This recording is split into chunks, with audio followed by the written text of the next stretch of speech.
Alrighty, 1 second here while we start the recording. That's my biggest fear for these sessions, is that I'll forget to hit the start recording button. Okay.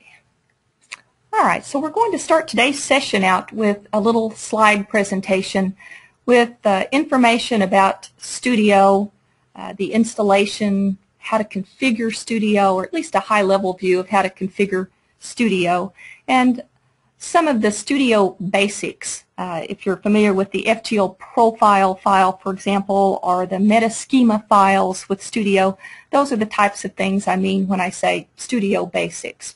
So we'll take a short slide presentation, probably 20-25 minutes or so, and then we'll go ahead and start the demo part of the session. And the demo part of the session will probably be the longest part. We'll also have a guest presenter today that's going to give us a presentation on the last component that we're going to discuss, the application modeling component. She's kind of our local expert on that component. So I'm going to turn it over to her when we get ready to talk about application modeling. I think my PowerPoint presentation is particularly sensitive today, so I may end up doing a lot of backtracking. Let's see how it goes.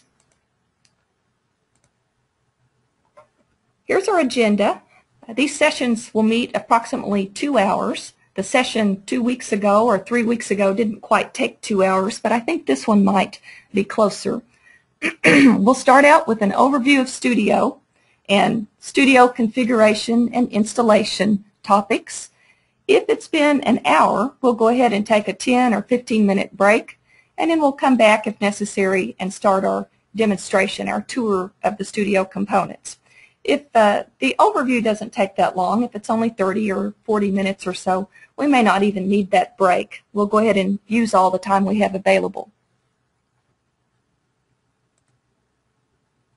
So during the training session, since this is an online session, if you need to leave for any reason or work is calling, you can leave anytime you want to. You can rejoin the session, and that's not going to disturb anybody else.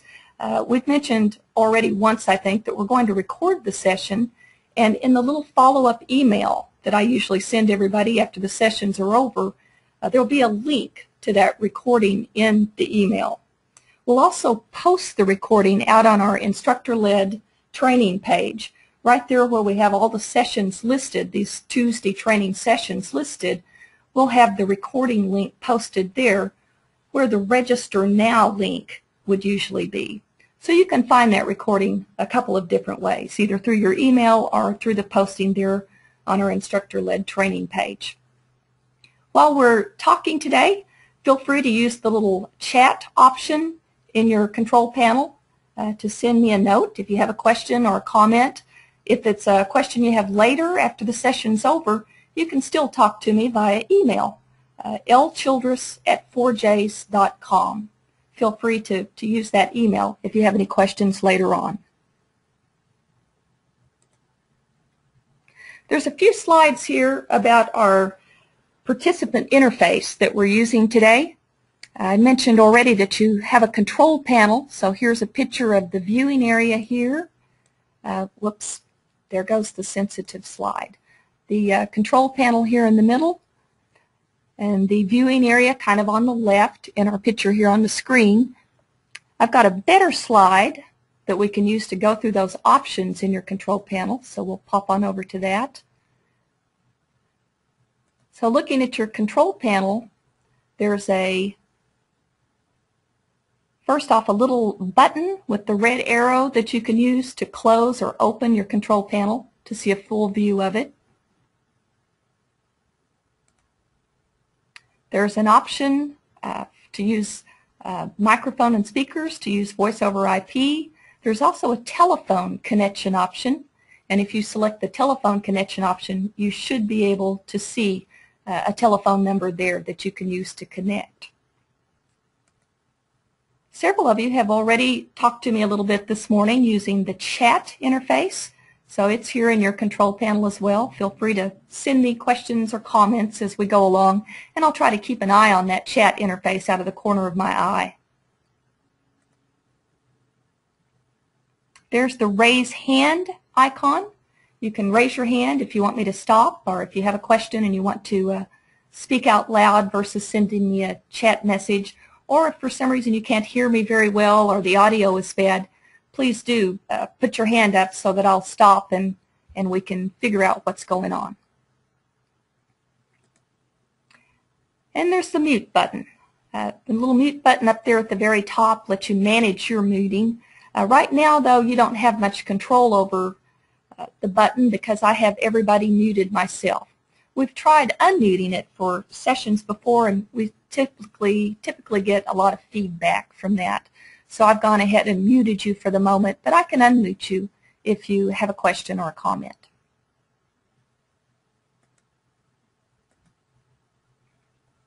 Okay, so that's the participant interface. Let's go ahead and look at this first section on Studio Development Environment. So the first slide just talks about Studio as being an integrated graphical development environment. So a lot of folks traditionally have done development from the command line using command line tools, but more and more these days people are starting to move more to graphical development environments. And Studio is the Genero version of a graphical development environment. There's a lot of components you can see here on the left-hand side. Let me grab a little pen here. Over here on the left-hand side, I have a lot of the components in Studio listed here on the slide. A lot of these, most of these, we'll actually take a look at today when we do our demonstration part of the session. Not every one of them, we don't have time to do all of them, but we'll certainly make a good dent in this list.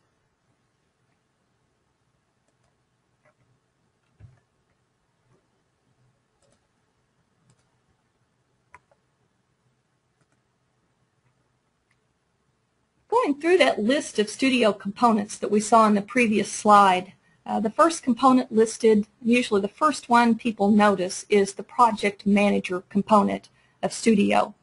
We'll see Project Manager in our demo part of the session a little bit later, but for right now, Project Manager lets you compile, build projects that of course contain Genero applications and libraries.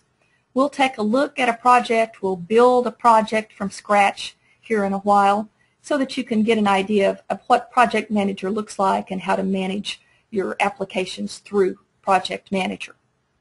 Source code management. I think I'll use a highlighter for some of this. Source code management. We use Subversion for Studio for source code management. It's an open source version and revision control software tool that right now is being managed as an Apache project. So it enables collaborative sharing, maintaining of project files between multiple users, multiple developers. You can also keep track of historical versions of source files, and if you need to, you can backtrack and go back to an older version if you need to with our source code management tool. And again, it's Subversion. A lot of times you'll see that abbreviated as SVN in the documentation. The graphical code editor, we'll certainly see when we do our demonstration part of the session a little bit later. It's a programming-oriented graphical code editor. Has a lot of functionality to help programmers. Text search and replace, smart indent, smart tabs, folding, coding assistance, auto-completion as part of that coding assistance. That's really helpful, especially when you're working with some of the built-in classes and methods with Genero. It'll figure out which method you're looking for and actually kind of fill it in for you so that you don't have to worry about misspelling a class or method name. Very handy. The graphical debugger, I'll demonstrate later on in the session, allows you to test and control the behavior of your application. You can specify breakpoints in the application code. Watch points let you keep track of variables, and when a variable changes the value, the watch point will trigger and stop the application from running so you can look at the variable and see what the application's doing. So we'll take a look at the graphical debugger and learn how to set these breakpoints and watch points, and see how useful the debugger can be, especially for large applications. We'll talk more in a few minutes about the Metaschema Manager, but the Metaschema Manager is used to create and manage Genero metaschema files. For development purposes and for browsing database structures, instead of actually using a physical connection to the database, Genero uses a metaschema file, an XML file that has all the information about the database structure. So we need that metaschema file for development purposes. We actually only connect to the actual database at runtime or when you're working with one of these metaschema files to create one or update one. So we'll talk more about the metaschema files later on here in the PowerPoint slides.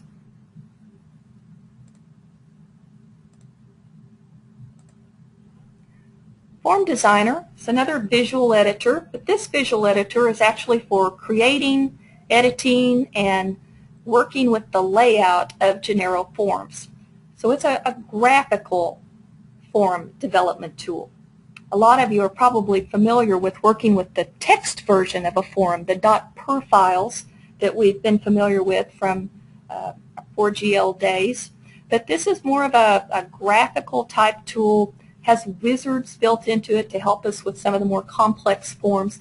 And I'll demonstrate the Form Designer editor and the wizard later on today. There's a Report Writer interface.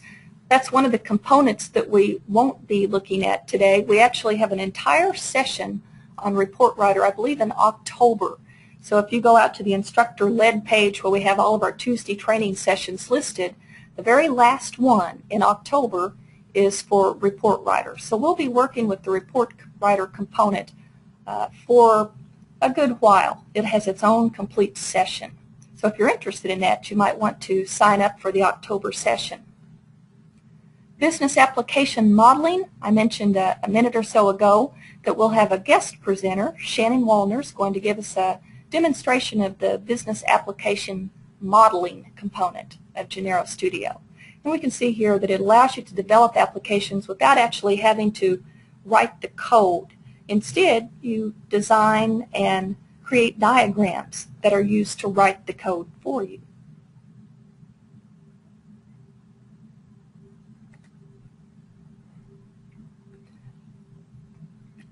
Okay, so here we're talking about Studio modes. If you're deciding to use Studio, the first decision you probably need to make is how you're going to use Studio. There's two basic modes that you can use. There's a local or standalone mode where all the components of your projects are local. It's when you want to use local Genero, compile, link, run, debug all your project files locally. And in that case, you install the entire Genero stack on your local machine. So that would be the BDL compiler, Studio, the runtime system, and so on, would all be installed on your local machine. The remote or client server mode you use when the Genero installation and your project files are on another machine. And the configuration, of course, is going to be different. You're going to install a component called a Studio server on the remote machine where your project files are located. Install Studio on your local machine, your development machine that you're working on, and then you have to configure that Studio server in your Studio client configuration there on your local machine. We'll talk more about this here in the next couple of slides. So two basic modes. We have a local or standalone mode, and we have a remote or client server mode.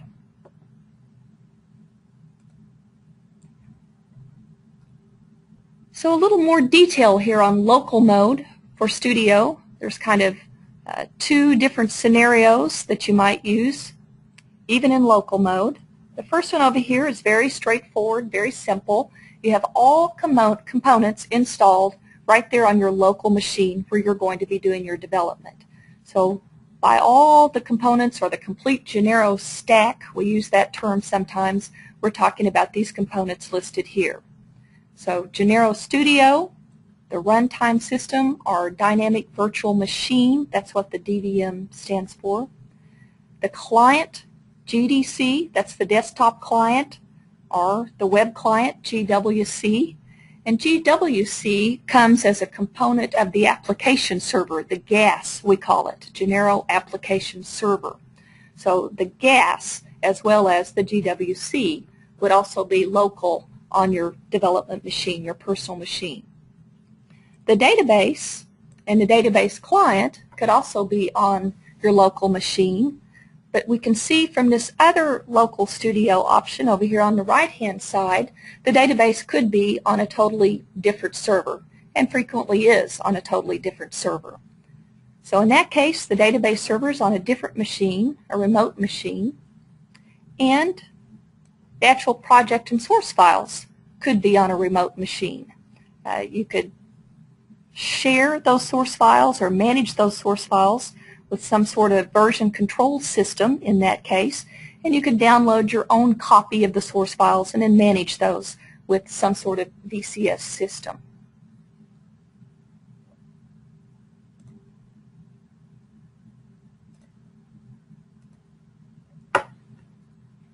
Here's a diagram showing remote mode for Studio, and it clarifies the different components and where those components have to be installed to use Studio in remote mode. So grab a pen, a little highlighter here. So on the server side, we're going to have a component called Genero Studio Server that's required for remote mode. We need the BDL compiler and the runtime system, the DVM, installed on the server. And again, like we saw in the previous slide, the database server could be on the same server as the Studio server component and the BDL compiler, but it could be on a totally different system, a database server, for example. There's two different methods that you can use to connect your Studio client on your personal development machine to the Studio server. The preferred method, because it's more secure, is SSH. So if you're using that preferred SSH method to connect from the Studio client to the Studio server, then your server has to be configured as an SSH server. And so that you'll have access to the applications, you'll need to have those available via NFS or Samba or some way to make those applications available to you on the client machine. Now over here on the client side, the left-hand side of the slide, we're talking about the different components that have to be installed on the client. We need Studio on the client. In this case, we're using it as a client piece with the server piece over on the remote server. We need a client. If we're using a desktop client, we need that desktop client installed locally on our client machine, our development machine. If we're using the web client, we need a browser to be able to use the web client. If we're using SSH, as we discussed a second ago as being the preferred method, then you'll also need an SSH client on the client so that you can connect to the server that way. And to be able to access the applications on the remote drive, you're going to need to have that remote drive available via NFS or Samba, and you have to have access configured to that remote drive from the client.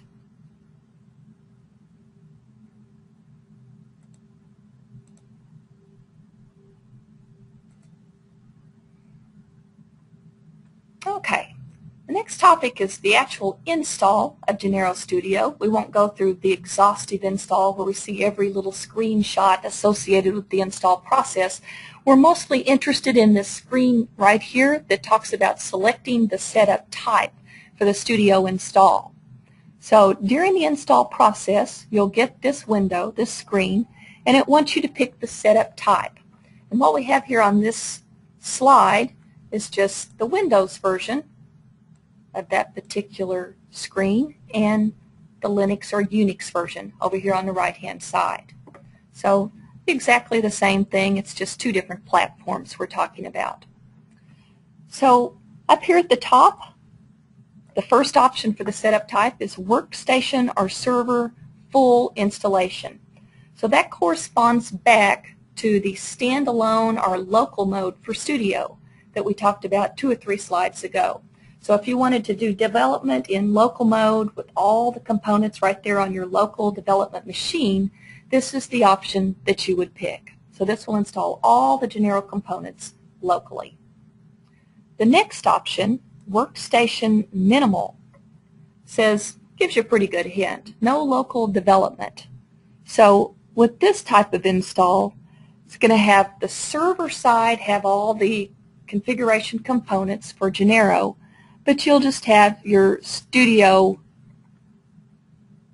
client configured here on the local machine. So that's to use this remote mode that we talked about a few minutes ago. You'll also need, if you're using the desktop client, you'll also need GDC configured here as well, and you can install GDC, or it gets installed automatically with this option. And then finally, the third option, forgive me, I'm leaning forward, having a little bit of trouble seeing the screen, so my voice might sound a little bit funny, is the server option to install on the server. So if you're using remote mode, this would be the option that you would use to install the server components on the Studio server. Okay.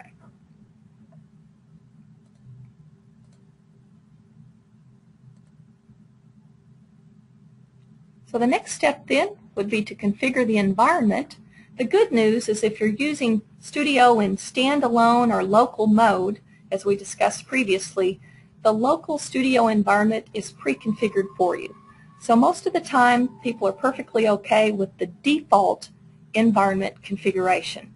But you can change it if you need to. There's a configuration management tool we'll see in several of the slides we have in the rest of the presentation, and you can adjust your environment as needed or create new configurations if you need to.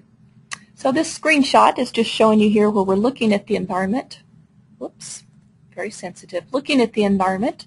And if you use this display, grab my highlighter here, display environment option there in Project Manager, it will show you all the environment variables and all the settings, configuration settings.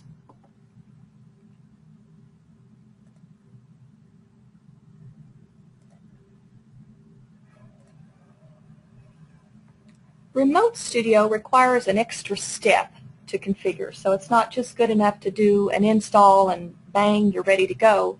With Remote Studio, you have to configure your local Studio client to communicate with that Remote Studio server on the remote system.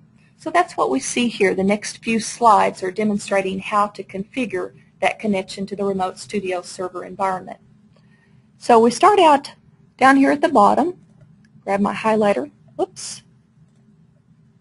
Grab my highlighter again, if it'll let me. There's a little configuration management tool that you can get to down at the bottom of your Studio screen, and it's also right up here at the top, if you can see my little highlighted area here. So there's 2 different places that you can access this configuration management tool. And you can go in there and configure, start configuration of your Remote Studio environment. It's hard to see, but when you click on the configuration management tool, it comes up with an option here that looks like a big plus that you can use to go in and add a new configuration. And this screen is just for you to give your new configuration a name.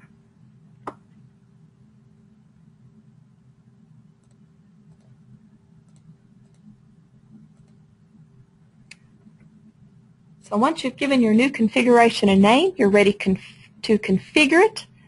These are backwards, actually, for me, either right to left instead of left to right. So we're going to start way over here on the right-hand side.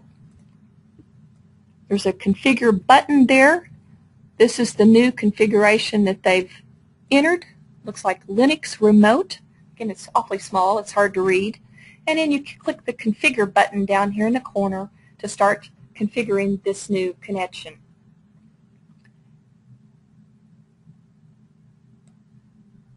Here's the Genero host management screen that comes up when you hit that configure button.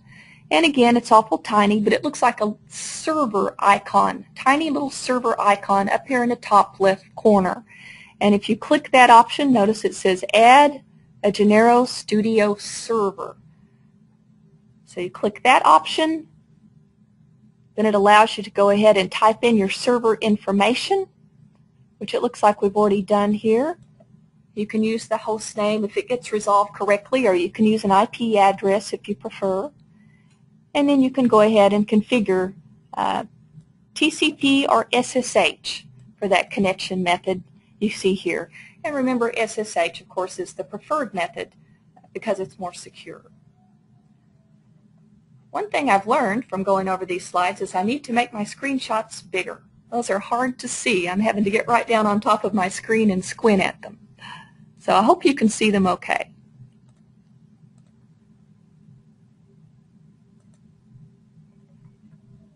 Okay, the next topic is selecting and configuring the client. So if you've used Studio, and I noticed about half of you when we talked a few minutes ago had used Studio previously before the session. And I'm sure you've noticed that down in the bottom right-hand corner, there's an area that allows you to select the client. And we can see here that that's been selected so that you can see all the different front-end options that you can choose. The desktop option is the default. So that's typically what I'll be using for my demonstrations, except when I'm demonstrating the web client options. We'll take a look at those in the demo a few minutes from now. So the Genero Desktop Client, we said, is the default, and that does require Genero Desktop Client software on the client system. But notice you also have several Genero Web Client options here in this little drop-down that you can select.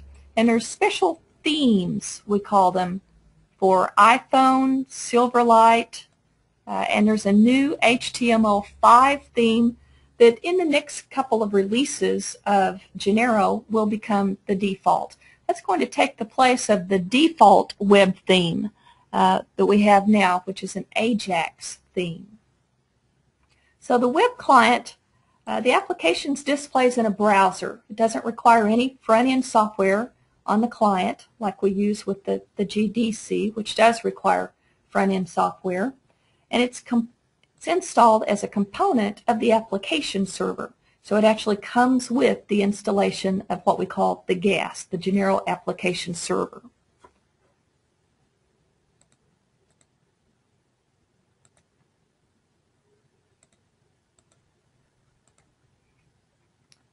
So a page here on GDC, the Genero Desktop Client, there's several ways that the Genero Desktop Client can communicate with the DVM, the Dynamic Virtual Machine. For development purposes, we usually are using this one down here at the bottom, the Local Connection Method. And for the standalone environment, the DVM is on the same host, and the GDC starts it as a local application. So that's what you'd use in a standalone development environment. It can also connect via the application server. So that's our middle option, connection via GAS. So in this case, the DVM, the runtime system's on a remote host, and GDC will start it via the application server. So it's not a direct connection in that case. And finally, up at the very top, there's a direct connect option where the runtime system's on a remote host, and GDC can start it using either TCP or SSH. And again, same story as we had a few minutes ago. We prefer you to use SSH because of security. So typically, local connection defaults are fine. If you do need to make changes, you can do that by configuring GDC, right, the Genero Desktop Client. And to configure the desktop client, you need to launch it, and there's a couple of ways that you can launch it to make changes. There's the Tools menu option that you can use, and we'll see that later on when we do our demonstration session. I'll point those out for you. from your Start menu, for example, on Windows. There's also a command line option. If you still like some of the command line tools, there's GDC space -A to start the GDC, the General Desktop Client, from the command line.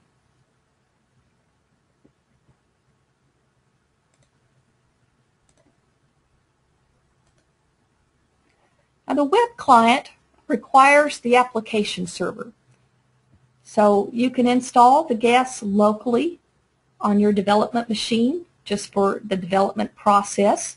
And one of the benefits of doing that is that the application server provides a direct connection to applications. So you don't actually have to use the web server for the development process because of that HTTP direct connection that you can use with the application server. But when you're finished with development, notice it's very clear, you do have to use a web server for deployment purposes. So this is just a handy method for development to be more convenient for the developer.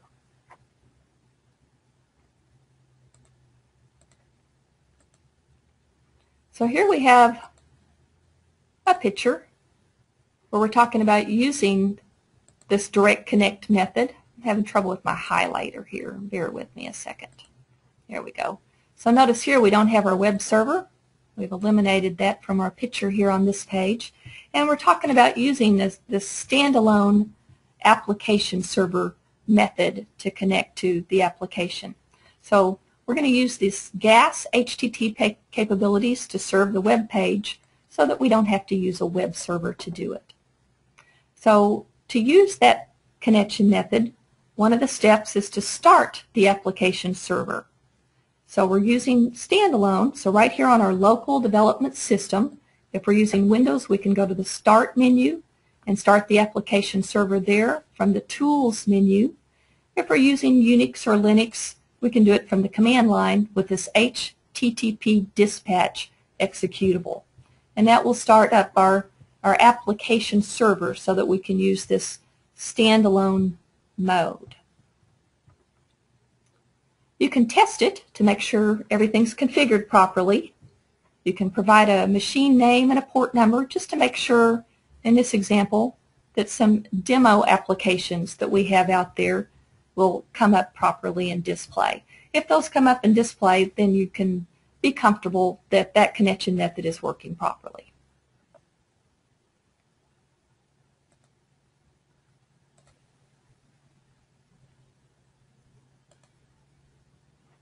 And again, validating the GAS startup. Here we're opening a browser to access the demo page.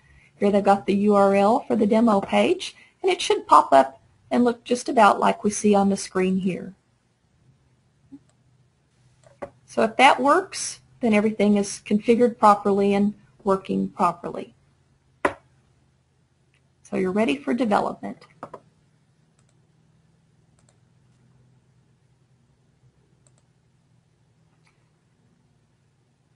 Okay, a few more basics to get out of the way, and then we'll go ahead and start our demo part of the session. But first, a little bit of information about databases and the FGL profile configuration file. When you install Studio, it comes with a default SQLite configuration. I don't know if you're able to see the slide, but it's pretty small. There you can see that there's a default SQLite configuration. And that's typically what we all use for learning purposes or developing documentation purposes. And it's what you can use as well. If you're interested in learning VDL or you're starting out with Genero, you can start out simply with this default configuration and then later on get interested in connecting to your actual database. Some folks like to get right in there immediately and connect to their actual database for development purposes, do all their learning curve with their real database, and you can do that too by just changing or creating a new configuration. So let's take a look at that. So again, my slides are a little bit backwards here, or they are for me. I kind of like to go from left or right to left, and these go the other way, left to right, or right to let me try that again. I like to go from left to right, but these are right to left. So to change the database configuration or add a new database configuration, again, tiny little slides, tiny little screenshots. So right there, we're clicking the configuration button, if I can hit it with my highlighter. That would be the first step right there from the Studio main screen. Once you're inside Studio, you can create a new configuration.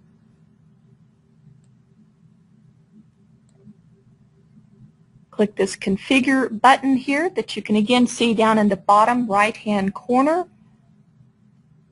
It's hard to see, but notice the other thing they've done here is selected Informix for their database. Very small, hard to see. And then they're going to use the Configure button to finish up their configuration and specify the environment variables for the database that are required, like Informix server, for example, that we see here.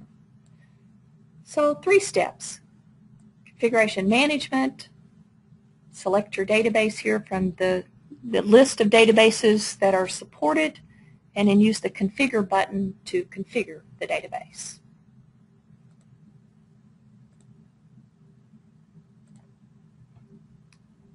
Another thing that you'll need to check on is your FGL profile if you start making changes to the database.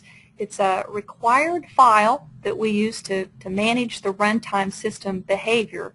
And one of the reasons we're talking about it here in this session is because the FGL profile has information about the database that you're using for your development process. So some of the things that can be specified about the database here you can actually see in this screenshot. Got the driver information. Some of this is optional, like this username and password. You would only put that in the actual FGL profile if you were doing development. You'd take that out for deployment purposes. It's not very secure to have that in there. And the database type. Right, the source, they call that the database specification. You can find a list of all these supported drivers. Got it here on the slide under your FGL dir, your install directory, under DB drivers. So that FGL profile can be important when you're configuring a database. You'll have to make sure that your database specific information is included in that FGL profile.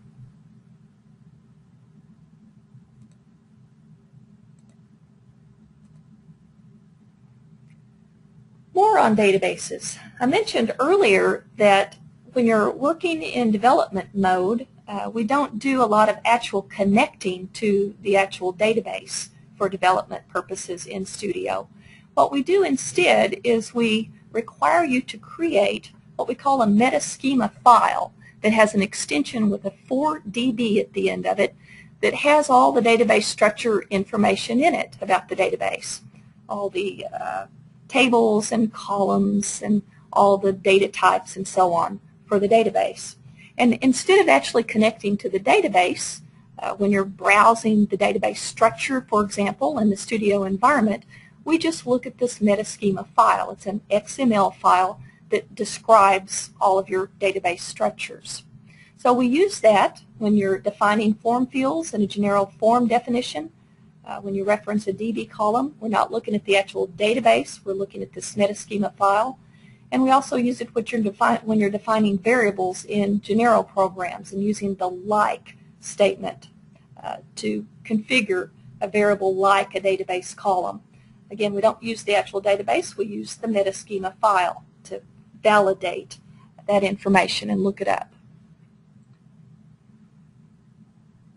Down here at the bottom, it's talking about another, what we'll call schema file. They call it the BDL column definition file. And it has an extension of .sch. That's used when you compile a VDL program. That gets actually created automatically. When you compile your applications, it'll automatically create a schema file, a .sch file for you when you get ready to compile. Also, you can manually create it with menu options. I'm sure we'll see those when we do our demo part of the session here in a few minutes. So automatic creation, but you can also create it manually if you want to. So that's used at compile time.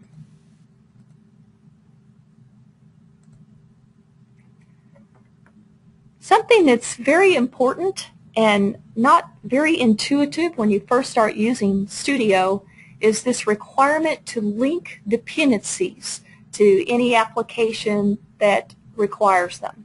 For example, the database metaschema file. You can add the database metaschema file to your project, and we can see that here in this picture. It's been added to a special library node that's been labeled as databases. And notice that the little check mark is there to specify that this application that they've highlighted, that they have selected over here in the project view, has a dependency on that database. In other words, it's doing some database interaction in the application. So that's selected to make sure that that linking is built in when the application is compiled. We've got another library. We call this a library node up here at the top for forms, perhaps just to organize their applications separately from the forms to make them easier to find or easier to see.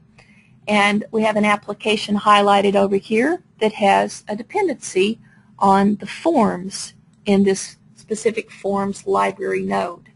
So that's what it's showing you, is that you have to link those in to the application, or else of course it won't compile. Your compile will fail.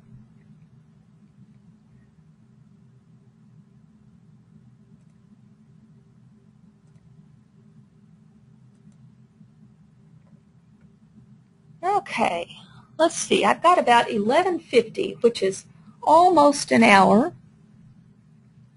I'm going to open up my control panel so I can see you better.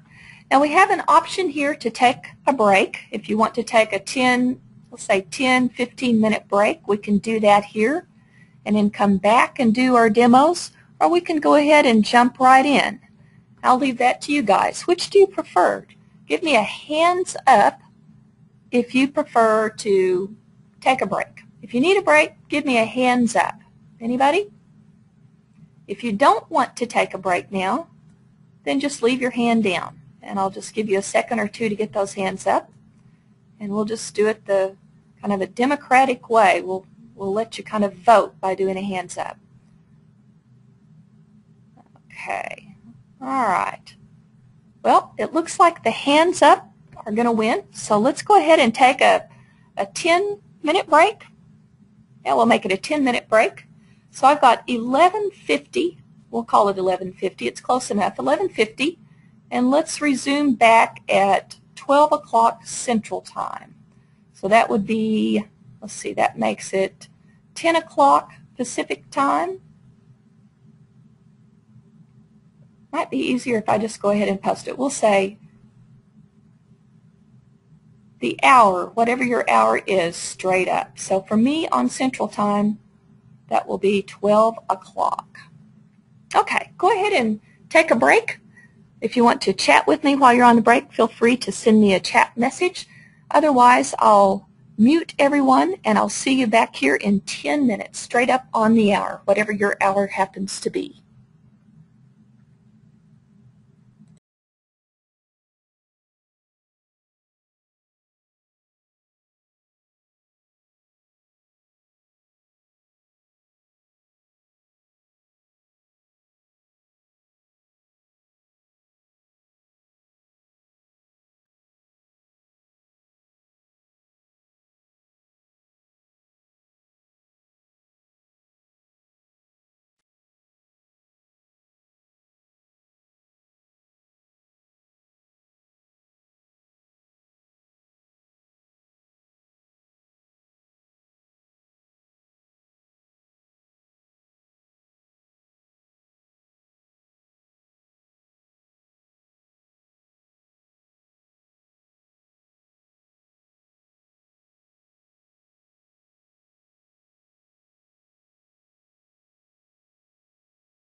Okay, I think we're all set.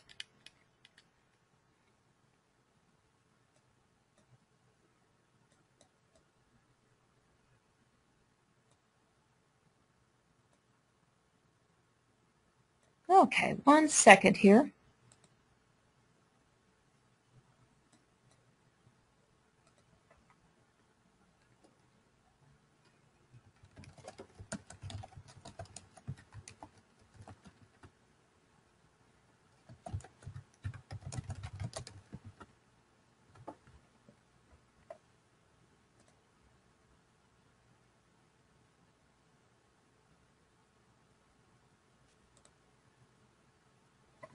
Okay. Alrighty, well let's go ahead and take a look at Studio. I think everybody has had time to get back with us. Just get some things out of my way here so I can see. Okay, so this is Studio. I'm sure a lot of you have been familiar with Studio for a while, so this doesn't come as anything new for you. Probably a good place to start with our demo process, with our different components that we were going to look at, is probably Project Manager, since Project Manager is a pretty big piece of Genero Studio. So if you remember from earlier during our slideshow presentation, we said that Project Manager is what lets you compile and build projects with Genero applications and libraries. And the project view is over here on the left-hand side. We don't have much to look at right now, but we'll go ahead and maybe start out by creating a new project just so you can see how the process works. So let's do that. Let's just go ahead and create a brand new one. So we'll go to the File menu option, New, and then under New, there's a Genero Files option, and we're just going to create a simple project. Notice that that simple project has a .4pw extension on it. Now that 4pw file is kind of a special file, and it has, let's say, the structure of your project in that .4pw. That's what it's for, is to track your project structure. So all your nodes that we're going to see created here in a minute in project are tracked by this .4pw file. Any database metaschema files you add to a project are tracked. Libraries are tracked. All your source files are tracked.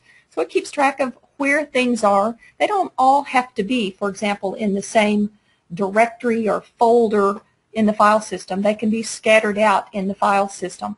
So one of the jobs of this .4pw, this project file, is to keep track of everything, where it is, the name, the type of file, and so on.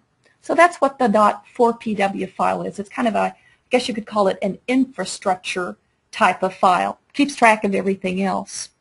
So here we're creating one of these .4pws. I'm just going to click OK here. And now we can see that we have what we call a group. Now the old term for a group used to be a project or sub-project, but now we use the terminology group to, I think it's a little less confusing than saying projects and sub-projects. So we've created a group. It's just generically called Group 1. We can rename that, of course. Just about anything in here can be manipulated, changed, deleted, renamed. So I'm just going to leave it with that name, but you can see here where I could rename it if I wanted to. Group 1's really not very meaningful to most people, so you might want to change it.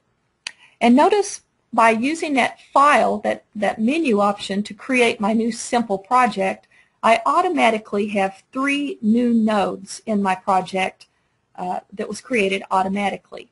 I have an application node, again has a very generic name that I can change, called Application 1, and whatever that's named is going to be the name of my executable when I compile the program. So I'll want to change that. I won't want to leave it as Application 1. It's fine for demo purposes, but probably not in real life. I have a databases node here, and you probably could figure out pretty easily that they're hinting that your database metaschema file that we talked about earlier today should be stored here in this special databases library node. There's really nothing special about it except the name. If you look at the icon associated with the node, you can see that the icon we have for the library node is exactly the same as the one we have for the database name. So that part is really not important. It's just kind of a way to separate out your database metaschema file so it's easy for you to see that it's been included in the project. Makes it more visible to be there in its own separate node. All right, so there's our 3 default nodes, and there's something else I wanted to show you while we're in here. We don't have any applications created yet. We just have these empty nodes in our project group. But one thing that's kind of interesting, if I right-click on my application node and I look at the advanced properties for it, this is something we saw a few minutes ago in our presentation. We talked about having to have these dependencies defined. And notice that when I use the menu options to create a simple project using that File menu option, it actually did that for me, so I don't have to worry about it. So if we look up here, it's already got the databases node linked in as well as the library node. So it's automatic. So I could go in now and create, well, one thing I'd need to do is create a metaschema file. We'll see that here in a minute. I'll go ahead and do that just so you can see it. But I'll need to create applications, add a metaschema file if that application does any database interaction, and then I'm done. I don't have to worry about making sure that my dependencies for that database are linked in with my new application. However, if I go in now and start adding application nodes, notice that's something I can do too. Let me get rid of this. It's being kind of a pain. Okay, if I go up here, I can add applications. Right, so I'll add one here for a second. I don't really need it, so I'm going to delete it, but I can add applications anytime I like. I can add new libraries if I need them. I can add new groups. I can add a new group to our project. So there's a new group down here that I can name, create another application or a new set of applications. I'm going to delete it as well because I don't really need it. But when I create those new application groups or new nodes, new applications, anything that's not in these default nodes that were created a few minutes ago, I actually do have to be concerned that I click on my dependencies in that advanced properties. It doesn't get done automatically except for these nodes that get created by default with our simple project. So it's always something to check. If things aren't compiling or you're getting compile errors where it looks like it can't find the database, for example, check to make sure that you've got the dependencies set in that application node. Okay, well, let's go ahead and create an application. So we're sitting here with nothing. Let's make a new application here in our application node. A couple of ways I can do that. I can go up to the File menu up at the top, or you can see here that I've right-clicked on New File. And when I click on that, it gives me all these different types of files for options for me to create. Let's create a 4GL file, a source file. Wants to know where I want to store the file, so we'll just put it right here in my default project directory. I'm just going to call it test. Create a little test 4GL file. Now something to notice is that when I created that little 4GL file, there's nothing in it yet, but it popped me right into Code Editor so I could go ahead and start coding. So this is the code editor that we talked about earlier in the PowerPoint presentation that has all the nifty features we talked about that make it very programming oriented. So we'll see some of those features just while I'm typing in this very simple program. So I'm just going to put a main, and probably the first thing to notice is when I hit return, it goes ahead and capitalizes the keywords for me just because that's a typical standard. I'm just going to say display hello world, and then I'm going to go ahead and put my end in. Now notice when I hit return, I've got that little red X over here that looks very ominous in what they call the gutter of Code Editor. That's this little area here on the left. So that little red X, a lot of times it's kind of transitory. It comes and goes as you're typing in because it'll be satisfied that you've corrected errors that it detects as you're writing your application or creating your code. Now in this case, it's not happy even though I've finished, so there must be something wrong. And if I hover my mouse right over that little red X, it'll try to give me a hint. There we go. I have to click on it. Sorry. So if I clicked on it, it came up and said, a grammatical error has been found at end expecting main. So I get some context-sensitive help with this graphical code editor. If I make mistakes, it does its best to help me figure out what I've done wrong. And I can always tell where it sees a problem by that little red X over here in the gutter, the code editor gutter. So I'm going to fix that. It says I need a main on the end of that. So now it's happy. See, the little red X goes away. So the next thing I would want to do is to compile my new application. And I can compile it 2 or 3 different ways. Seems like there's always, you have menu options, right-click menus, toolbar icons. So you just have to pick your favorite method. I'll just do a right-click. So I'm going to right-click, and there's an option here to compile the file. We'll just use that method. And down here at the bottom, I've got my output area, the output section of my Studio window.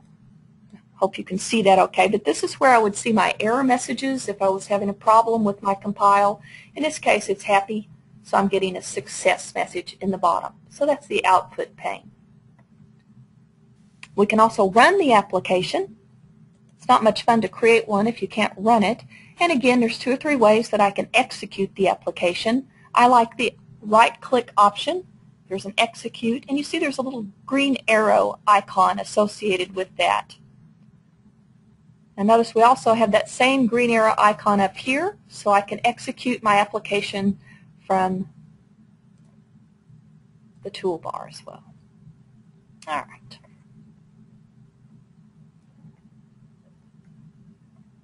In most cases, you really don't even need to compile or recompile applications when you're doing development. It's pretty smart, and it'll figure out if you just decide to execute an application, if you've made a change to it, it'll go ahead and rebuild it, recompile it automatically.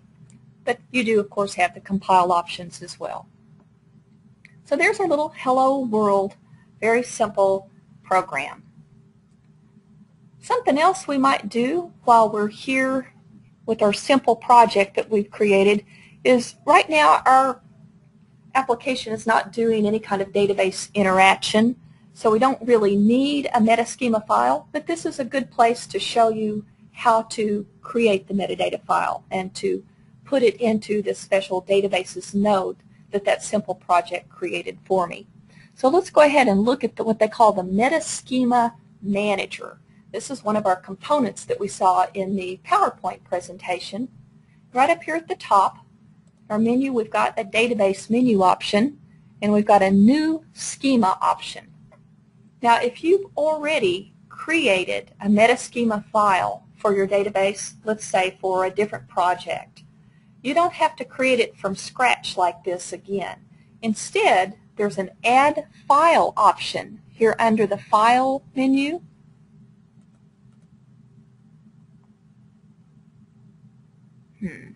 All right, well, I don't see it right now, but there is an option. Let me see here. Let's try it right here. There it is. Okay, so if I go right here to the database node itself, what I can do is I can click this option to add files. And if I've already got an existing metaschema file out there that I've got created maybe for a different project somewhere, I can just add it here to my database node without actually kind of reinventing the wheel, recreating a new one. But let's go ahead and create one here for demonstration purposes just so you can see the process. So I'm going to go to this database menu option, new schema, and I get a wizard. So the first thing that the wizard wants to know is the metaschema file path.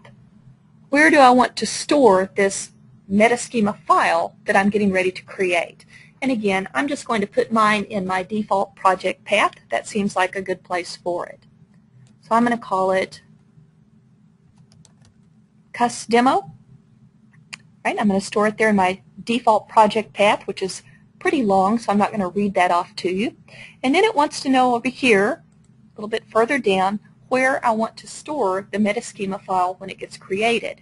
And I'm going to be logical and put it right here inside this database's special library node that my simple project created.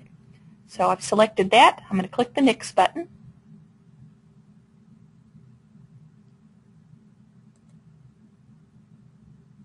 Uh-oh, I already have one out there. So do I want to overwrite it? I'm going to. But you can see where it would create it automatically if I didn't already have one out there. Okay. So the next screen says, how do you want to connect to the actual database so that we can pull the information to create this metaschema file from the system tables? So we have the option to use explicit settings, which is what we're going to use for our demo, but we can also use external settings. And notice the external settings option says we're going to look in the FGL profile file to try to find information to use to connect to the database that you're wanting to use. So I'm not that sure that my FGL profile is all set up perfectly for this, so I'm going to go ahead and use explicit settings. So my database type, I need to select. I've got a drop down here. I'm going to use SQLite. Was smart enough to go ahead and pick the correct database driver for SQLite. Again, it's pretty smart, and it can figure that out from the database type. And now it wants to know the location of the actual physical database that we're going to connect to. So I'm going to look for it here, and hopefully I'll remember where it is. Okay.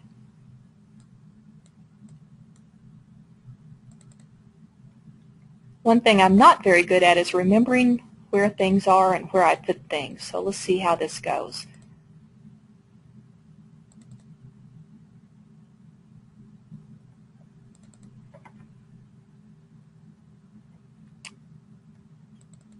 I think so far so good. We'll find out shortly.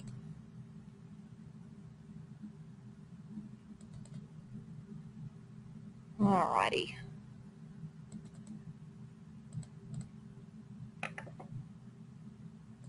There we go. There's our database file. Okay.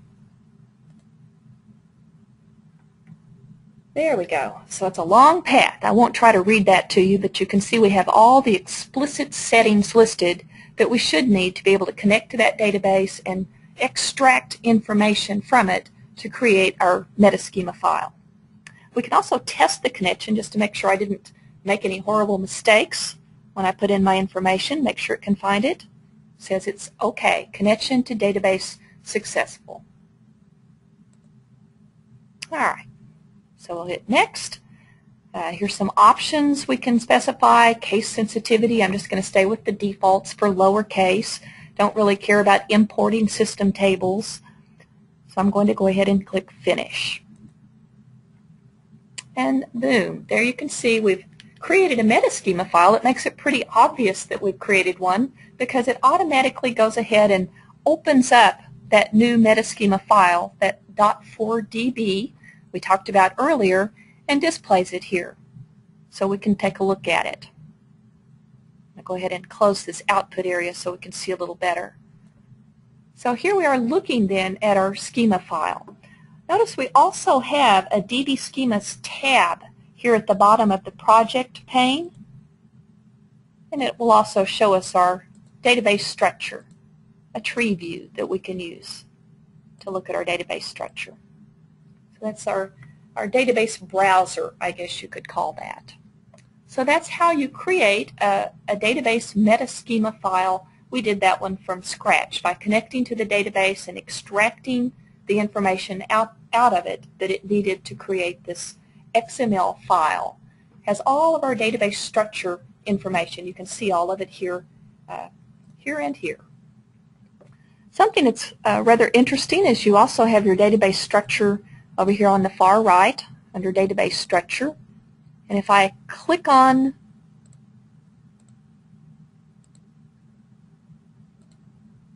my database columns over here on the left, you can see that it highlights and takes me to that item in the database structure area.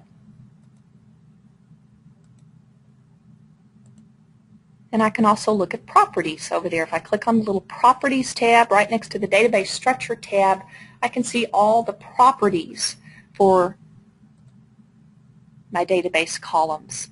So here's store num, got the data type, all kinds of information about it. You can also enhance your metaschema file this way by actually changing some of these properties. It does not affect the actual database itself, but you can kind of enrich your schema this way, set up defaults, that type of thing, just to make development a little bit easier without having to actually edit your actual database. Okay, so that's probably good, I think, with the metaschema.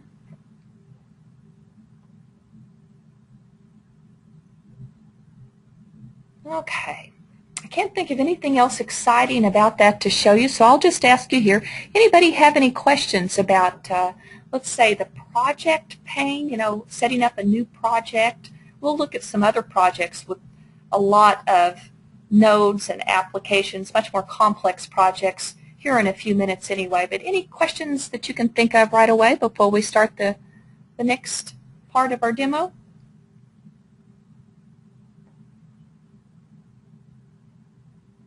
Okay. Well, let's go ahead and get rid of all this. It was just for fun anyway, so I'm going to get rid of it. Don't really need any of it. So I'm just going to go up here and say close project, right, to get rid of that project.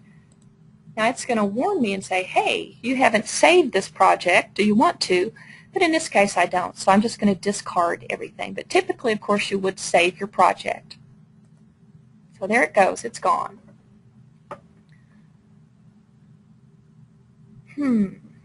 Probably a good thing to show you would be more of what you could call a real project structure, more real-life project structure, this VDL tutorial project that you get when you install Studio. Has anybody worked with this?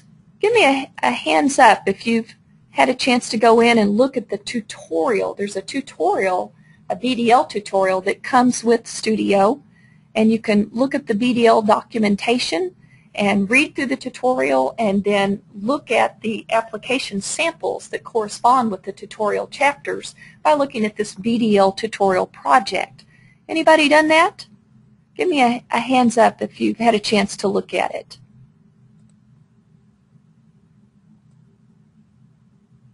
Several of you have. Very good. Okay.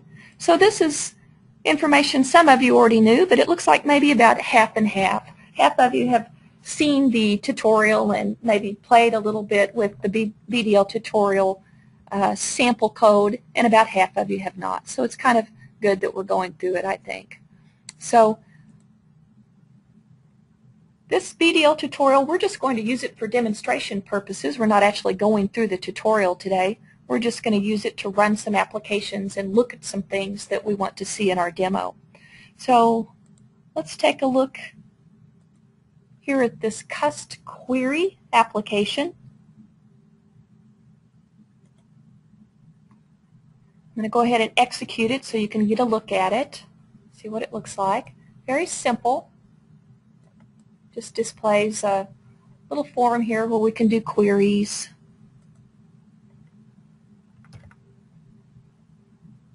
And displays customer information. So very simple application, very simple form.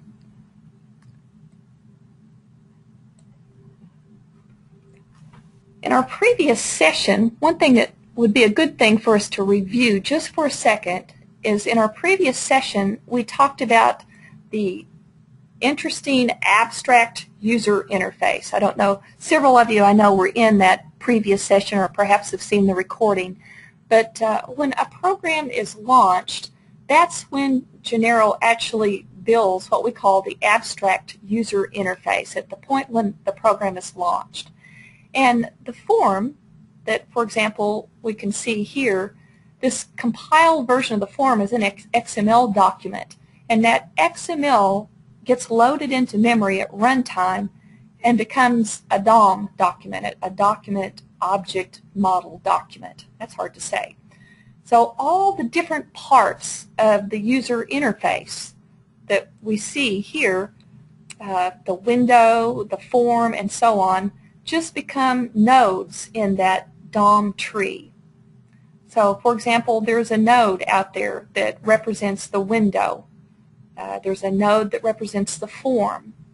And the client, in this case we're using the Genero desktop client, interprets the nodes in that abstract user interface tree and renders the user interface at runtime for the environment you're using, like the desktop client that we're using here, for example. That's nice for us as developers because that means that it's very portable. Since it's an XML document, an abstract user interface, it's kind of an abstract layer. I don't have to do a lot of coding to make my applications portable. Instead, I'll just let the front end that I use render that DOM document according to its own rules, so to speak. So let's take a look at some of that. Right now we're using GDC, so we can see what the application, what the form, the windows look like when it's rendered with the GDC, the Genero Desktop Client. But we can also run that same application, that little CussQuery application, using the web client. Now we talked about the web client earlier, so this should look familiar. We're just going to go down here to the bottom of our studio window, and down here at the bottom we had these different configurations. We were using the desktop client, and now we're going to use this default web client, which right now is what we call the Ajax theme. It's pretty portable, right? It works on a variety of browsers and environments, so we'll try that one. Now if I just try to run my application again using the web client this time, it acts like it might work, but it doesn't, right? So it's failing, not seeing my customer form like I hope to see. And this goes back to our previous talk about the web client requiring the application server, what we call the GAS, the Genero Application Server. And if you remember from our presentation a little earlier today, we actually have to start up that standalone GAS engine so that we can use the web client. We're just going to use that HTTP connection method because I'm local, right? I'm working here locally. I don't need a web server to do it. So I'm going to close this. Get rid of that. And I'm going to go start the application server in what we called earlier the standalone mode, the GAS standalone. So let's see if I can find it here. So here's our menu option, 4Js. I'm using the evaluation program. So 4Js Genero evaluation program is my choice. There I see options to launch Studio. There's some admin tools. What I'm looking for is the tools menu. And right here in this tools menu, there's an option to start up the Genero application server in this standalone mode. So I'm going to click on that. It opens up a little window, and you can see here it sounds ominous because the target machine actively refused it. That sounds ominous. We may have to do this a little bit later. No telling what I've done here.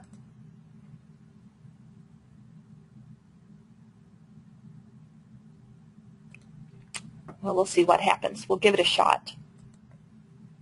Oops, hit the wrong button. It worked okay. Okay, so those must have been messages concerning something else, but they were a little alarming. So here's what it looks like with this, what we call the Ajax theme. That's our default web theme. is an Ajax theme because it's portable, works on a variety of browsers, and we can see it looks quite different here. But it was the same application. I didn't have to recompile to do it because of that abstract user interface and the DOM tree. Those nodes just get interpreted by whatever front end we use. Very nice for developers. Suppose I should be graceful and quit out gracefully. So there's several themes here we talked about in the previous session, so I won't go through them all again just because we have limited time. But there's several different web client themes that I could select here, and you could see that each one looks a little bit different because it's based on like a particular environment. Like iPhone, for example, is going to look different from Silverlight, and Silverlight will look different from the Ajax theme. But that's the nice part, is that I don't have to worry about that too much. I can just use the same application without recompiling, and I'll let the front end worry about rendering it correctly. You may want to tune your applications a little bit, the user interface a little bit, to take advantage of some of the technology for some of the browsers. But as far as just being able to compile an application in Go, you should be able to do that with these built-in themes that we have. Okay, so that's probably good there. Don't want to take up a whole lot of time. We still have some things to do here.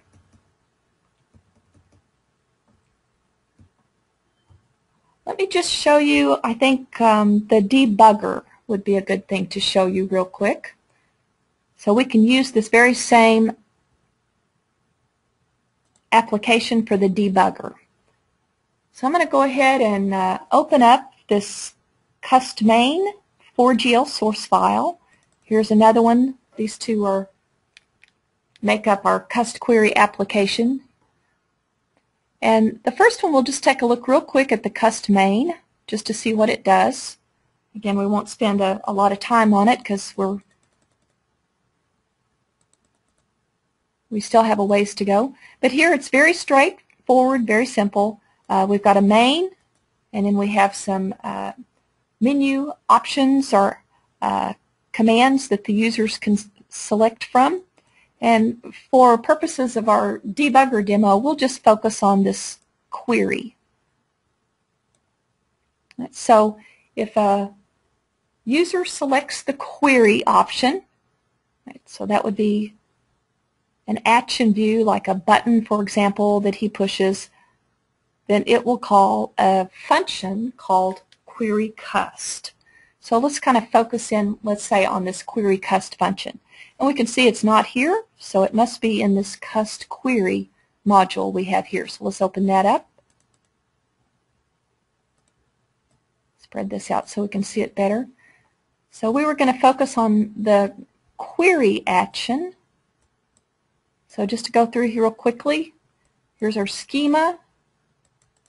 We're defining a record to hold our customer information for display. And here's our query cust function.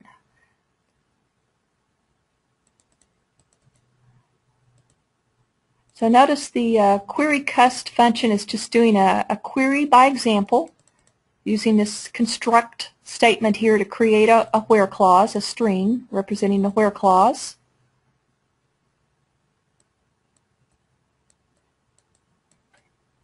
Once it's done that, it's going to call another function called getCustCount and pass that string, that where clause string, to the getCustCount function. And of course it looks like it's returning a count of rows that met the search criteria from the query by example. So there's the getCustCount function we see here.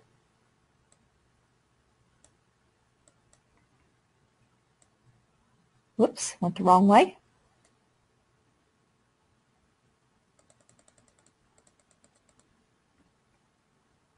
And all it's doing is creating some SQL from that where clause and running a SQL statement to see if there's any rows in the database that meet the criteria in that where clause. and then it's going to return the count of rows that it found in the database by running that SQL statement, that select count statement. So it's going to return the count back to our calling function. That puts us right back up here in Query Cust. And here we are at this returning cust count. If it's greater than 0, which we assume it will be, we hope it will be, then it's going to call cust select and pass our where clause string to that function. And then of course the cust select, as you could probably guess, is going to go ahead and create a query statement from our where clause, declare and open a cursor, and then it's getting ready to retrieve some rows from the database that meet the where clause conditions. So it's going to call a function called fetch cust. It's passing it a 1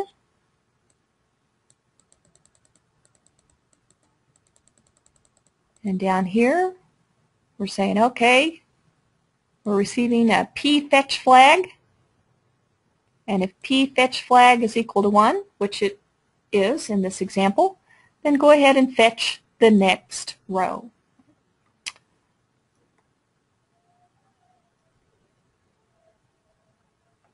And then it's going to return back to the calling function this fetch OK if everything works okay when it retrieves that row. So just going through that real quickly so you could get an idea of what the functions do. Now one thing I wanted to show you, let me get rid of these real quick. These little red dots are breakpoints that you use with the graphical debugger. So if we wanted to go in and create breakpoints, all we have to do here is just right-click on a line of code that we're interested in, we're trying to find more information about or track through the program where it's going and what it's doing. We can just create these breakpoints, and the application, when it's in debug mode, will stop anytime it encounters one of these breakpoints in the code. And that gives us a chance to look to see, for example, the variables and what the contents of those variables are at that point in the code. And also we can even follow it step by step, line by line, to see where it's going from the breakpoint if we want to. So very useful things, these breakpoints, for debugging purposes. So let's find some functions that we're interested in. Do this one. We can just right-click, and there's an option when you right-click in the code editor to add or delete a breakpoint. So we're going to add a breakpoint there at that function, and when we use it with the debugger, it's going to automatically stop when it reaches that point in the code, that breakpoint in the code. We'll put another one here on the cust select function.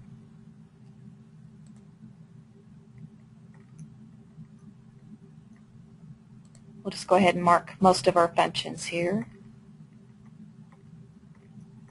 And this last function down here kind of stopped short of getting here. I was in a bit of a hurry.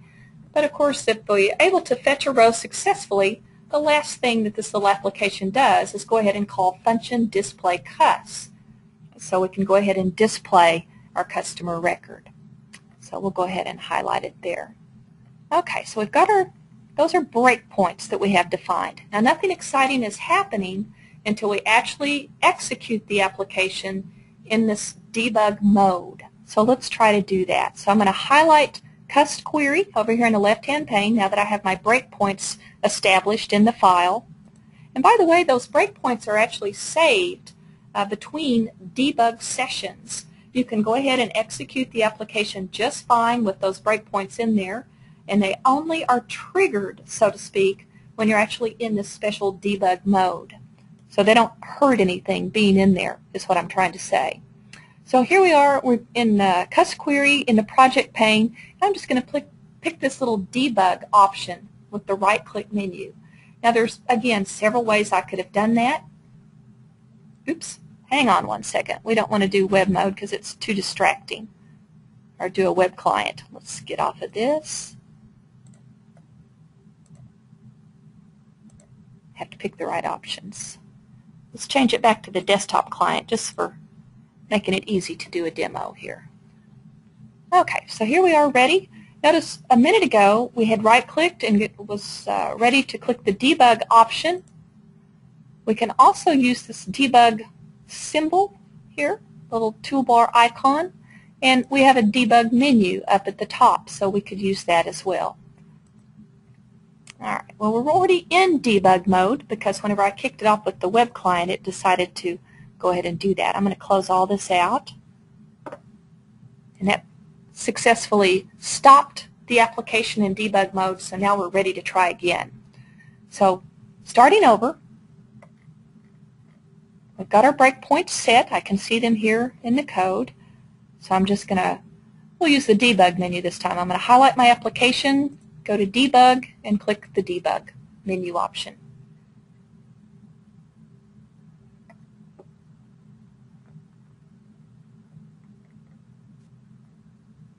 Kind of ignored me, didn't it? Let's try it again. That's better. Okay. Not sure what happened there, but it's okay now. It might have been unhappy with me over that web client. Okay, so here is our little window that pops up. So we have that. There's nothing exciting happening yet, but just notice that we do have some new elements here in Studio to look at. For one thing, we have this Breakpoints tab that has all of our breakpoints listed. Each one of them has an identifier. Notice you can enable or disable breakpoints. Right now they're all enabled, but if I don't want those breakpoints to be triggered and stop the application in debug mode, I can just disable them here. And next time I run it in debug mode, it'll skip right over this breakpoint. It won't stop this time. But I'm going to go ahead and enable it. I would like to see that breakpoint. It tells you the name of the file that the breakpoint is in, what line it's in, and by the way, this is not tied directly to a line number, even though it says line number. It's actually tied to a line of source. So if I go in, let's say, and fix the application based on learning things when I was in debug mode, my breakpoints will still work the same way they did before, even though relatively they may not be on the same line number, right? They'll be a different physical line number, but they're based on a line of code, and that line of code would still be there. I'm not sure if that came out quite right or not. Here's the function. Here's the hit count. This is how many times it's hit this break count running the application.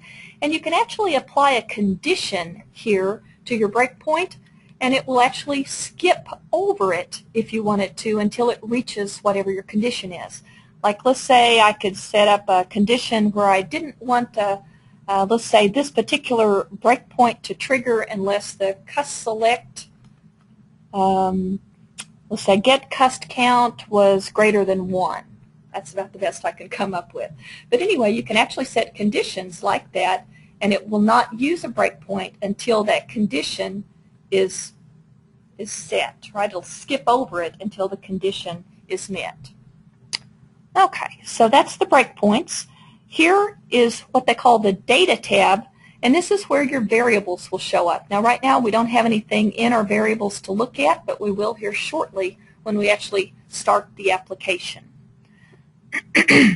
Over here on the right-hand side, there's a Task Manager view where we can see exactly what's happening here in Task Manager. I can also see a command view where I can go in and enter commands if I want to, instead of using the menu options to do it. And I can also backtrace, where I can go back and see what happened, how I got to a certain place by backtracing through the commands until I can see where the problem originally started. Okay, so with that in mind, let's go ahead and do a query here so we can see something interesting. So I'm going to use Store 101 for my query, and I click OK, and the application runs. I'm going to get this out of the way for a minute, and you can see it ran until it reached the first breakpoint. So here's this breakpoint. This red circle with the green arrow in it tells us this is the current breakpoint. It's pointing at it. It's pretty hard to miss with that neon green. So here we are at this getCustCount function. And again, we can look here in the breakpoints and notice it's highlighted or bolded the custQuery, the getCustCount function, looking at the wrong column there, and you can see which one it was in because it had it in bold. And the hit count here has been incremented to 1. Over in the Data tab, I now have something to look at. I've got some local variables now that have been used in my functions. CustCount here is still set to 0, so we haven't reached the point yet where we have actually gone out and done a count to see if there's any rows that meet the conditions in our where clause, but we do have the where clause. Right? The where clause string has store num equal 101. So you can see how handy these breakpoints are. You get a lot of information about the processing of your application. Now from here, I could go and I could click this little down arrow, continue the execution of the program, or from the debug menu I could say continue here, or I could right click. So we'll go ahead and do that, and it continued until it reached the next breakpoint. Oops.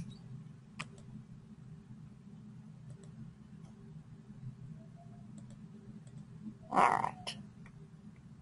So there's our next breakpoint. And you can see here select. The hit count now for that is 1. And then over here in data, there might very well be some additional variables now that we can look at. Here's our customer record. Still doesn't have anything in it yet. We haven't fetched any rows, so there's nothing exciting there. But there might be a few other ones here that we haven't seen before. I didn't really keep track. Okay, so from here I could hit continue, or if I want to excuse me, see step by step, I can click next.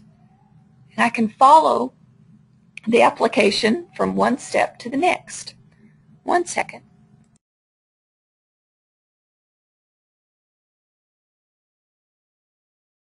Okay, maybe that's better. My allergies are getting the best of me here. So I can follow it step by step, and it'll just go one line of code at a time if I use the next option. So here we are calling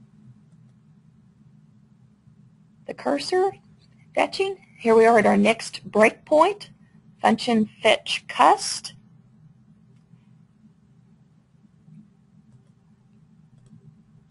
Just going to see if there's anything exciting to look at. Not yet. We haven't fetched anything at this point, so we'll keep going. I'm just going to click continue. So it goes on to the next breakpoint, which is the actual function to display the data. So at this point, I can be assured that we should have something here in our customer record, and we do. And so there's our information in our customer record. Notice it's also good about showing these icons that are very attention-getting so that you know exactly what's happening right now. That's the idea. It's showing you like the active line of the code and the active variables at that time. Okay. Now, something else we can do, I'll just show you one more thing here in the debugger.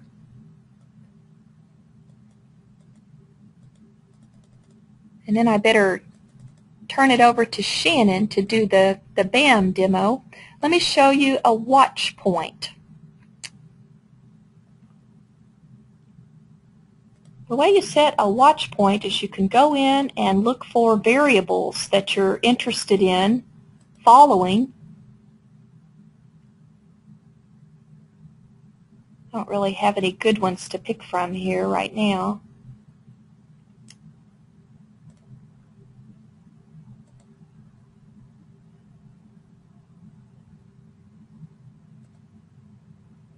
Go ahead and continue out of this so I can show you the watch point. There we go. So I'm going to go ahead and exit out of it and run it again so I can show you how to set a watch point real quick.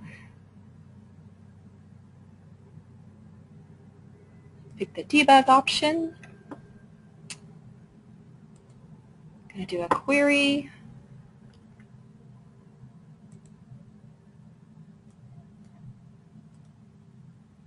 And now I can see this local variable, this cusCount variable, and maybe I'm really interested in seeing when that actually changes in the application. So all I have to do is go here in my Data tab, find the variable that I'm interested in kind of following along as the application is run, right-click on it and click Add to Watch. Now if I go to my Watch Points tab, I can see that I have this new watch point and exactly what it is. And as soon as that variable changes value, then the watch point is triggered. And the program will again stop, just like it does for a breakpoint, so that I can get a good look at that variable and maybe be able to tell better what caused it to change. Alrighty, so let's just see if it works okay.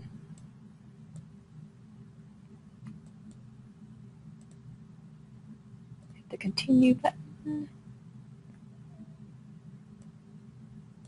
Well, the guy won't stay out of the way, will he? I don't want to miss it, so I'm trying to make sure I'm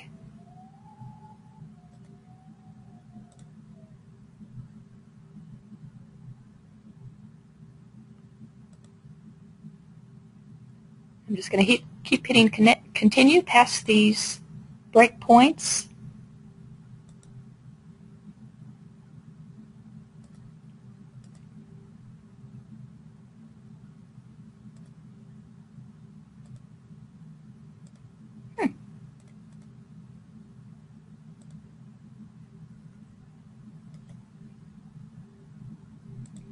Okay.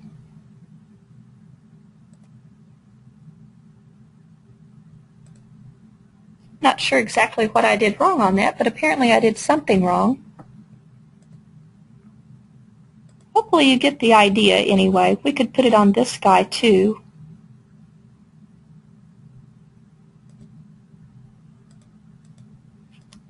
Have to finish up before it'll let us do it. There we go. All right. So that's the idea with a watch point. I missed it some way, but as you go through there and watch your variables, when the variable that you have specified or designated as a watch point, when it changes, then that watch point gets triggered, the program stops, and it should put you on the line that actually changed the contents of the variable from what it was before.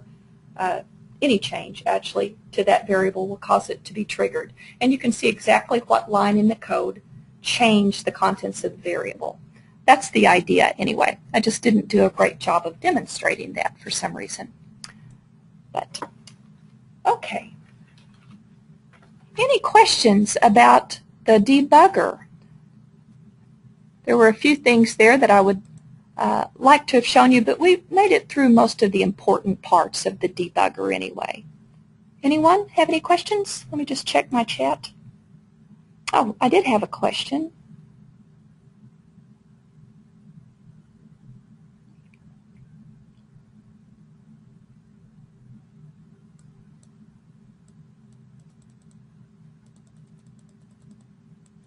Okay, I'm going to have to come back to it. Let me go ahead and Shannon is our guest presenter, so I'm going to turn over the presentation to her. I haven't left her with very much time, so our session might run over just a little bit today due to my, I'm a little bit slow, I think, with some of my demonstrations.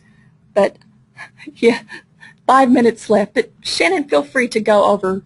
You don't have to confine your demonstration to 5 minutes. So 1 second while I change presenter, and I'm going to turn everything over to Shannon. This is Shannon Wallner. Okay, Shannon, you should be the presenter.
Unmuted. Okay. Okay. All right, Lisa, just mine.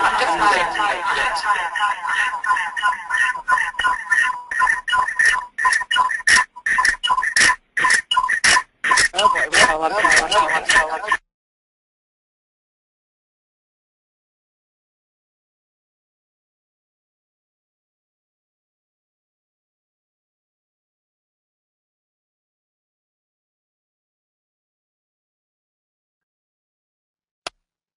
Hi everyone, I'm unmuted.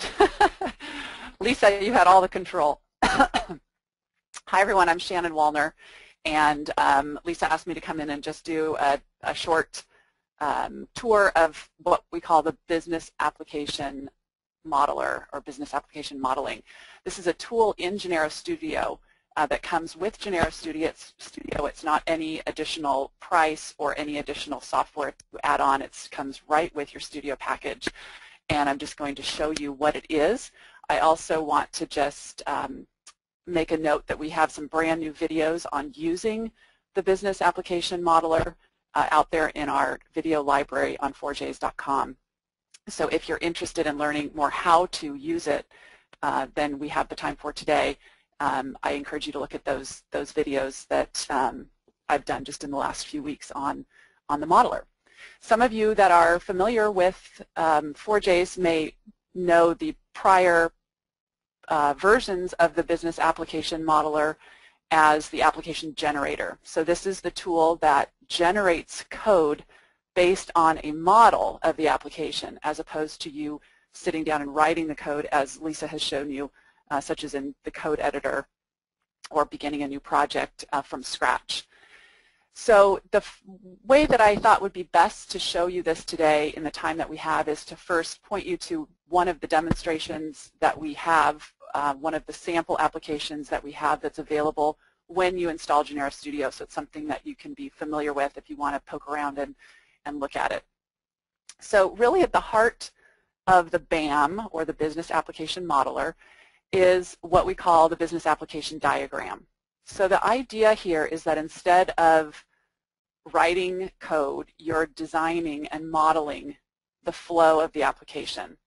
So from the welcome page in Studio, I just clicked on the Office Store project. And this project is a special project that is for using the BAM.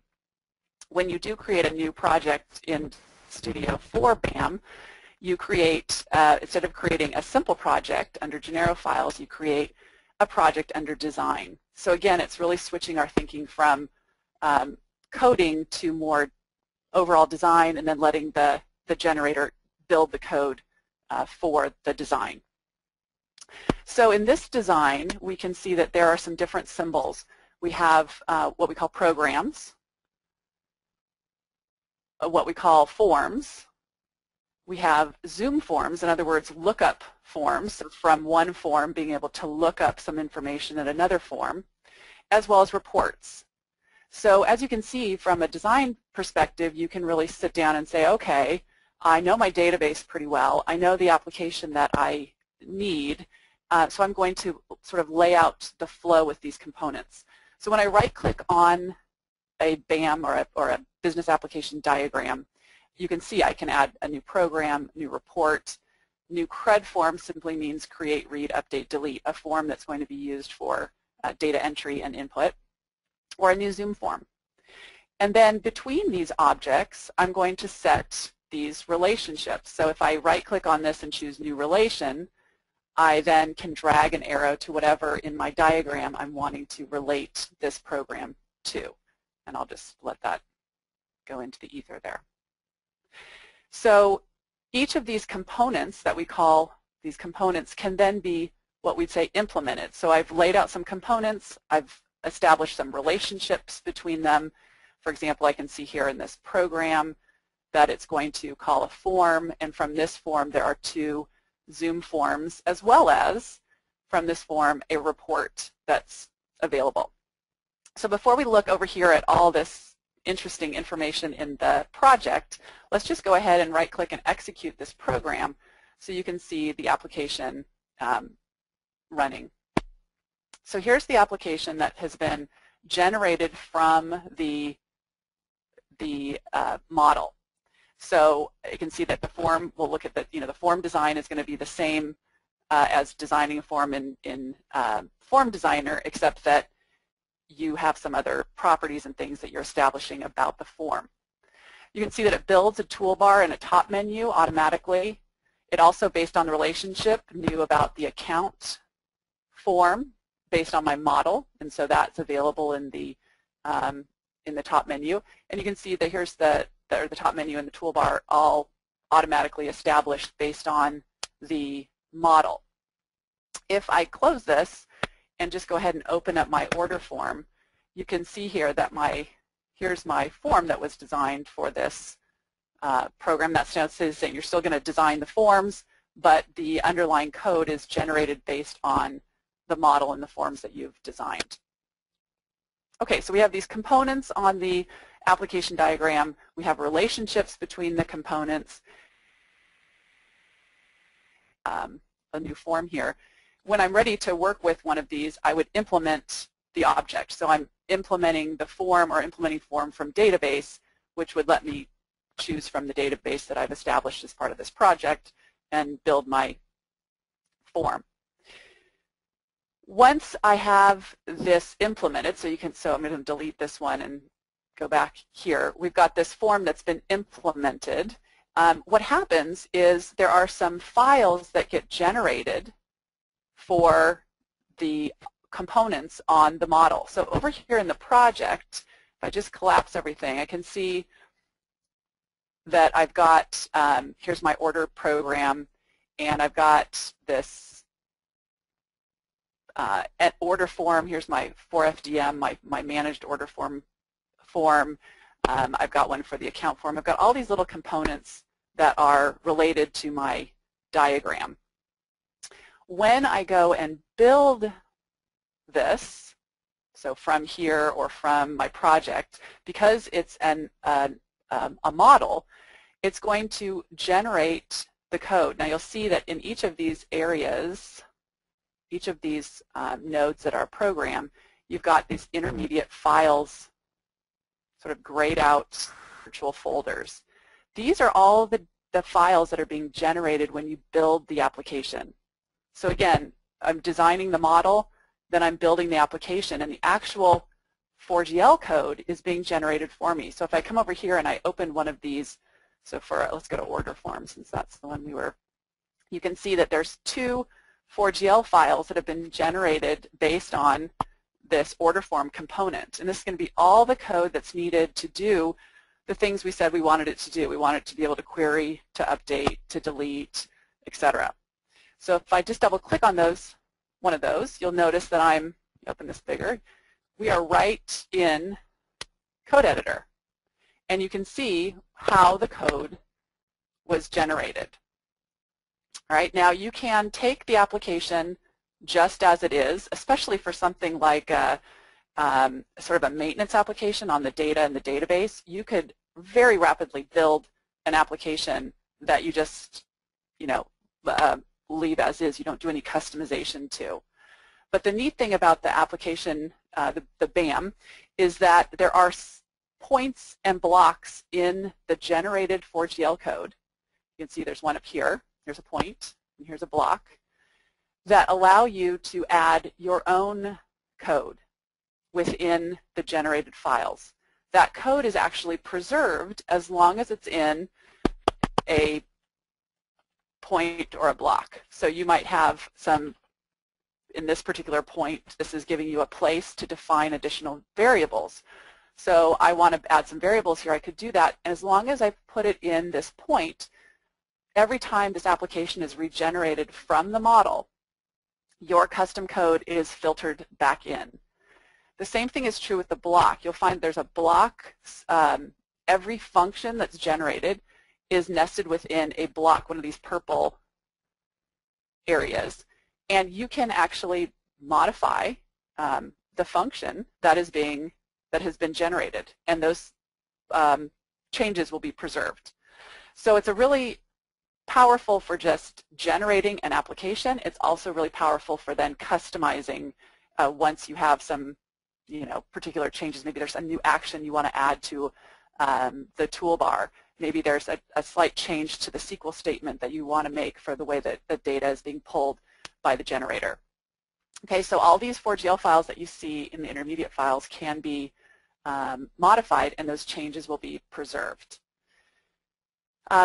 The other thing I want to mention in here, let's see.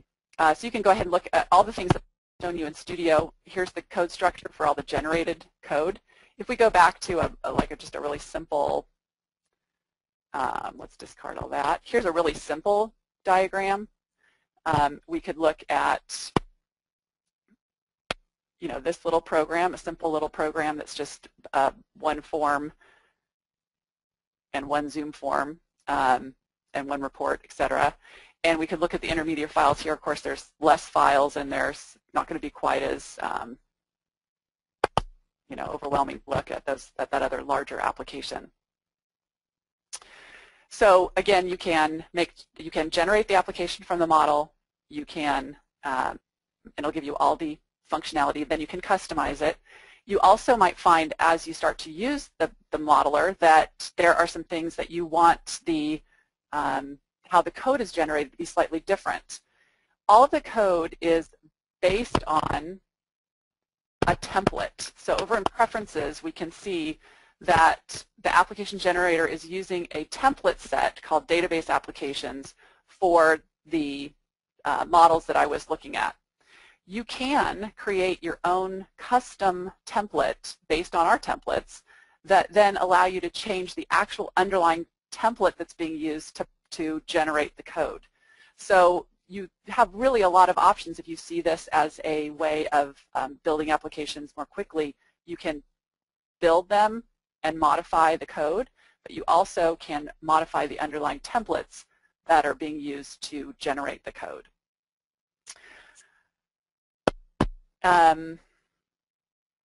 So again, just to summarize, it's 10 after, I'm just all the time I'm going to take, but just to summarize, the Business Application Modeler is a way of designing and laying out an application with all the components, the forms, the Zoom forms, the reports, everything that you want in that application, and then letting the tool generate the code for you. And again, there are there's a series of videos that are just hot off the press about the steps to do that. All right, Lisa, I'll send it back to you, or we certainly can open it up for questions. Let me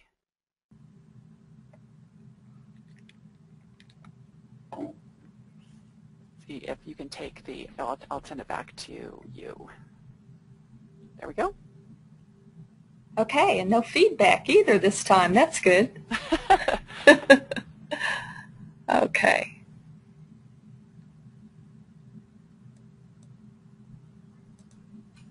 All right. Well, I believe I don't have anything else. At this time, it's 1:11 Central Time, so we're actually past our time.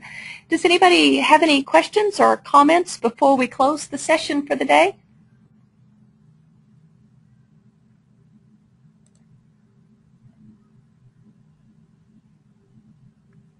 Okay.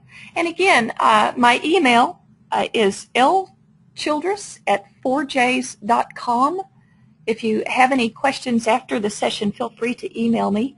If I don't know the answer, especially about application modeling, I can ask Shannon for you. I'll be glad to do that.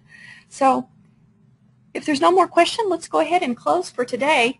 We do have another session in 2 weeks. I think that is maybe July the 3rd, if I'm not mistaken, that you can sign up for the Genero classes, the built-in classes and methods session that we're going to do 2 weeks from today. I believe it's July the 3rd, and I'll be glad to see you there. Thank you guys for attending today, and thank you for your patience since we're a little bit over today. See you soon.